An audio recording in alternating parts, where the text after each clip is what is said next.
अगर इस तरीके से गवई साहब चुप रह जाएंगे और कोई एक्शन नहीं लेंगे तो इन लोगों को एक तरीके से बढ़ावा मिलेगा। ये जो इंसिडेंट है ये एक व्यक्ति ने नहीं करी है, ये जो सोच है, जो कट्टरता वाली सोच और अनिरुद्धाचार्य ने जो भड़काया लोगों को, मुझे लगता है उसका भी इसमें बहुत बड़ा योगदान है। और ये इंसिडेंट करने के लिए ये पूरे देश में घूम रहे हैं, किसी के साथ भी कोई इंसिडेंट कर सकते हैं। जब गवई साहब सुरक्षित नहीं है तो और कोई सुरक्षित देश में नहीं रह सकता। ये संविधान पर ही फेंका गया है, लोकतंत्र पर ही फेंका गया है, न्यायालय की स्वतंत्रता पर ही फेंका गया है, और दलित अगर कोई चीज बन जाता है तो उस पर ही फेंका गया है। तो क्या दलित सीजीआई को बचा नहीं पा रहे ये लोग? बिल्कुल भी नहीं बचा पा रहे, इसमें कोई शक नहीं है। दलित सीजीआई नहीं होते तो शायद जूता नहीं फेंकता। अगर मुझे लगता है कि अगर यहाँ पे जनरल का जज ने ये बात कही होती तो जूता नहीं फेंकता, भले थोड़ा विरोध भले हो सकता था।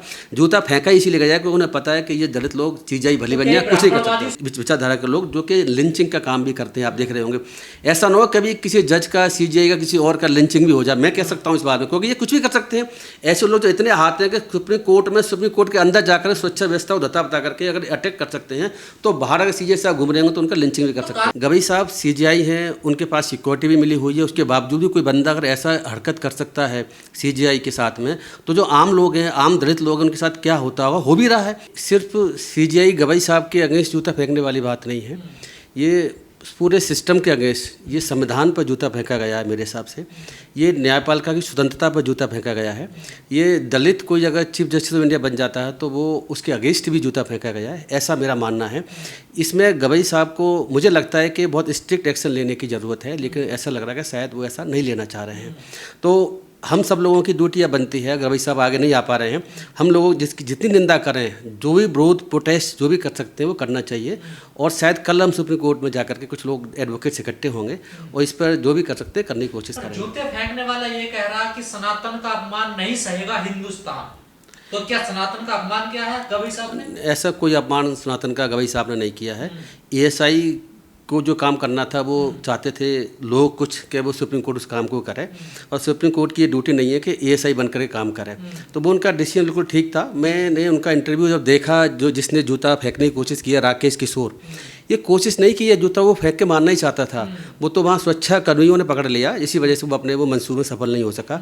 लेकिन जो भी उसने किया है वो वास्तव में हमारे देश की पूरे वर्ल्ड में नाक कट चुकी है आज के समय में, और इसमें हमारे देश की नहीं, हमारी सरकार की भी नाक कटी हुई है। सरकार भी जो है इसमें कुछ भी स्टैंड नहीं लिया सरकार ने, और ये जो कहानी हुई है, ये जो घटना हुई है, वो पूरे दुनिया में एक काला धब्बे के रूप में न्याय के इतिहास में और देश के इतिहास में जानी जाएगी। राकेश किशोर तो ये कह रहे हैं मुझे कोई अफसोस ही नहीं है। राकेश किशोर बिल्कुल ठीक कह रहे हैं आप, उन्होंने ऐसा ही कहा है, अफसोस नहीं है। अफसोस मैंने कोई गलती नहीं किया, बताइए। अखबारों में छपा है, वो अपने इंटरव्यू में कह रहे हैं कि उनको कोई भी अफसोस नहीं है, कोई गलत काम नहीं किया है। ये जो धर्मांध लोग हैं, जिसमें ये कट्टरता हमारे देश में जो चल रही है और पिछले बहुत लंबे समय से, और ये अभी कट्टरता जब से सरकार बीजेपी की बननी शुरू हुई है तब से तो ये कट्टरता और ज़्यादा बढ़ गई है। कट्टरता इसलिए ज़्यादा और बढ़ गई है कि पहले की सरकारें जो होती थी वो कट्टरता को बढ़ावा देना नहीं चाहती थी।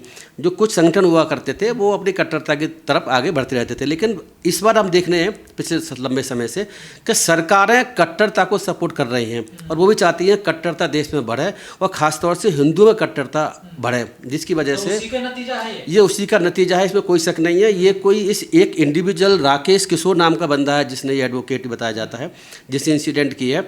आप ये देख के चलिए कि ये कट्टरता कहाँ तक पहुँच गई है। परमात्मा ने मुझे भेजा है, परमात्मा के आदेश से सब कुछ हुआ है। ये जो बात कह रहा है वो बिल्कुल ठीक कह रहा है, उसको ऐसे लगता है परमात्मा ने उसे भेजा। अंधविश्वास हमारे देश में जो गवर्नमेंट चला रही है लंबे समय से, और अंधविश्वास की वजह से लोग समझ रहे हैं कि जो कुछ भी धर्म में लिखा हुआ वो ठीक है और भगवान के आदेश पर ही इसने काम किया है, ऐसा इसने अपने इंटरव्यू में कहा है। परमात्मा का आदेश है, भगवान का आदेश है। ये अंधविश्वासी लोग हैं।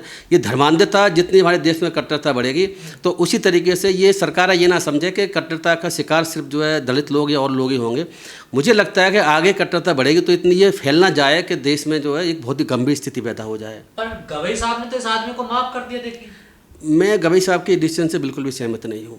गवई साहब सीजीआई हैं, उनके पास सिक्योरिटी भी मिली हुई है, उसके बावजूद भी कोई बंदा अगर ऐसा हरकत कर सकता है सीजीआई के साथ में, तो जो आम लोग हैं, आम दलित लोग हैं, उनके साथ क्या होता होगा, हो भी रहा है। अभी आपने देखा होगा कि इंसिडेंट घट रही हैं जिसमें दलितों को बुरी तरीके से पीटा जा रहा है। लंबे समय से ये काम चल भी रहा है, लेकिन अगर इस तरीके से गवई साहब चुप रह जाएंगे और कोई एक्शन नहीं लेंगे तो इन लोगों को एक तरीके से बढ़ावा मिलेगा। पिछले कई दिन से लगातार ये तो एजेंडा चलाया जा रहा है। उसने कहा मैंने ये पूरे प्लानिंग के साथ किया है। है, जो भी मैंने कोर्ट में जूता फेंकने की कोशिश की है, जो भी मैंने किया वो मेरी पहले से प्लानिंग थी। हाँ बिल्कुल प्री प्लान्ड है, ये प्री प्लान्ड है, इसमें कोई शक नहीं है। और देखो मैं एक बात तो बताना चाहता हूँ कि इसमें आप ये समझिए, ये कोई इंसिडेंट किसी एक नई युवा ने किसी अचानक ही कोई दिमाग में कोई सवार हो गया, किसी ने कुछ कहा, ऐसा कुछ कर दिया, ऐसा नहीं है। एक सोची समझी रणनीति वाले व्यक्ति ने, ऐसा व्यक्ति जो 77 साल का है, उसकी उम्र देखी कितनी है, और वो एडवोकेट भी है और सुप्रीम कोर्ट बार एसोसिएशन में वो रजिस्टर्ड एडवोकेट भी है।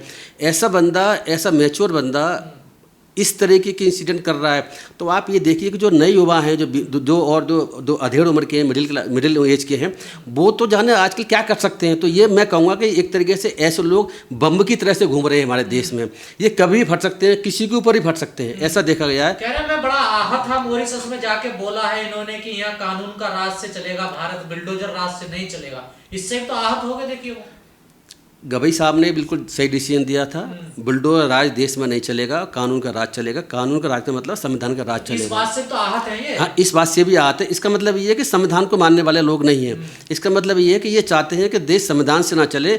जो योगी और मोदी और बाकी जो बीजेपी की सरकार हैं, जो अपने एजेंडे पर काम कर रही है, संविधान को ताक पर रख करके, ये उसी रणनीति के तहत उसी विचारधारा को ये सही मानते हैं। तो क्या लगता है सर, जिस प्रकार से इन्होंने ये हमला किया, इससे अगर इनको छोड़ दिया जाता तो लगातार और हमले बढ़ सकते हैं, हमले बिल्कुल बढ़ेंगे। और दलित लोगों को तो मुझे लगता है अब बच के रहने की आवश्यकता होगी अगर ऐसा ही रहा तो, क्योंकि जब सीजीआई पे हमला हो सकता है तो किसी व्यक्ति पर कभी हमला हो सकता है। हम लोग हैं, आप लोग हैं, इनके खिलाफ बोलते रहते हैं ऐसे इशूज़ को लेकर के। देखो मैं एक बात और कह दूँ इसमें कि ये जो इंसिडेंट है, ये एक व्यक्ति ने नहीं करी है। ये जो सोच है, जो कट्टरता वाली सोच और अनिरुद्धाचार्य ने जो भड़काया लोगों को, मुझे लगता है उसका भी इसमें बहुत बड़ा योगदान है। तो ऐसे लोग जो है अनिरुद्धाचार्य, ऐसे लोगों की बातों में उनको विश्वास करके और ये इंसिडेंट करने के लिए ये पूरे देश में घूम रहे हैं। किसी के साथ भी कोई इंसिडेंट कर सकते हैं। जब गवई साहब सुरक्षित नहीं है तो और कोई सुरक्षित देश में नहीं रह सकता। सोशल मीडिया में तो खुशी भी मना रहा है, इतना बड़ा तबका है, देखिए बड़ा ट्रोल कर रहा है, ट्रेंड कर रहा है इस पूरी घटना, कह रहा सही हुआ। ये जो राकेश किशोर बंदा है जिसने ये इंसिडेंट की है, इसने भी अपने इंटरव्यू में कहा है कि मेरे पास फ़ोन आ रहे हैं वकीलों के और लोगों के, मुझे तारीफ़ की जा रही है, मेरी शाबाशी दी जा रही है। एक अजीत भारती करके कोई बंदा है, मैं इसका यूट्यूबर है, ये सोशल मीडिया पे वीडियो बनाता है, उसका मैं ट्वीट देख रहा हूँ। ये क्या लिखा है, मैं इसके आपके सामने इसको पढ़ूंगा जरूर, कि यह आरंभ है, ऐसे पतित हिंदू विरोधी और कायर जजों के साथ सड़कों पर भी ऐसा ही होगा यदि वो आदेश में लिखी जाने वाली बातों से इतर अपने विषैले हृदय के उद्गार हिंदुओं को नीचा दिखाने के लिए प्रकट करेंगे। तो ये बंदा ये कह रहा है कि सड़कों पर भी जजों के साथ ऐसा ही होगा। तो अब देखिए कि कोई भी इस देश में सुरक्षित नहीं है। सरकारें भी इसमें चुप बैठी हुई हैं। मोदी जी ने भी ट्वीट इसमें 8:30 बजे के आसपास किया है, और वो भी जब किया जब लोगों ने कहना शुरू किया कि मोदी जी चुप क्यों है इस घटना के।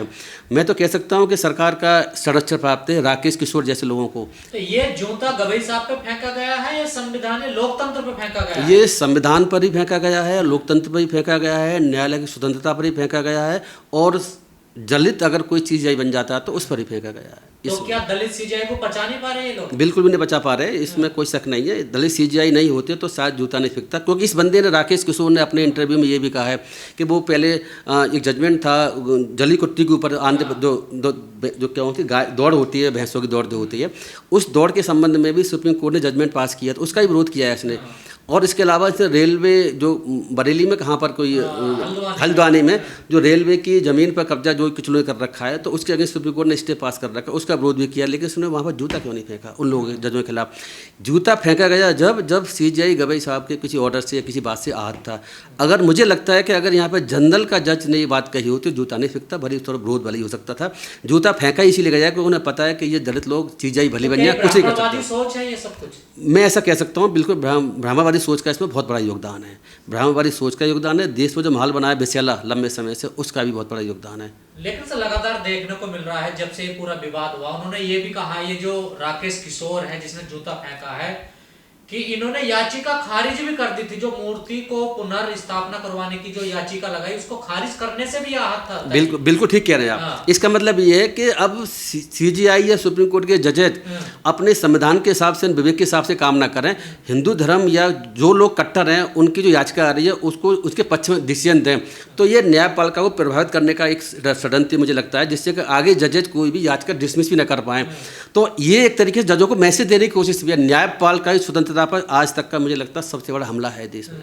तो सर जैसे आपने स्टार्टिंग में कहा कि जब एक सीजीआई सुरक्षित नहीं है तो जो आम आदमी है वो कैसे सुरक्षित होगा?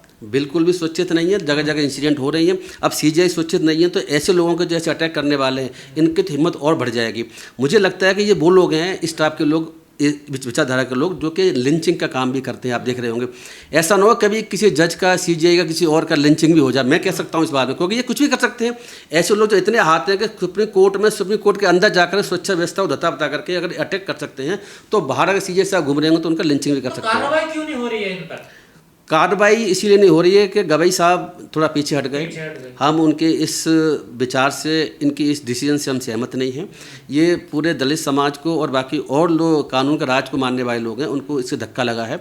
दूसरी बात ये है कि सरकार ऐसे लोगों के, राकेश किशोर जैसे लोगों के पूरी तरह से सपोर्ट में है। लोग कह रहे हैं जो सरकार ने अब तक जो जहर बोया है उसी का नतीजा, उसी का फल है ये अभी अब जो निकल कर आ रहा है। बिल्कुल ठीक बात है, ऐसा ही हुआ है। ये हम सब देख रहे हैं लंबे समय से। ये जो जहर बोया गया है कि जो धर्मांधता का, हेट स्पीच का, कुछ पर्टिकुलर दलितों के खिलाफ या मुसलमानों के खिलाफ भड़काने की जो कार्रवाई चल रही है लोगों के द्वारा, संतों के द्वारा, सरकार के द्वारा डिसीजन ली जा रहे हैं, उसकी वजह से हमारे देश में लाखों करोड़ लोग इस तरह के विचार के बन गए हैं कि वो कभी भी इस तरह के इंसिडेंट कर सकते हैं। तो ये खतरनाक देश में स्थिति है। तो क्या सर कोई अम्बेडकरवादी या दलित कितनी भी बड़ी कुर्सी पे बैठ जाए तो क्या वो दलित का दलित ही रहता है? ये इस घटना ने प्रूव कर दिया कि दलित का दलित ही रहता है।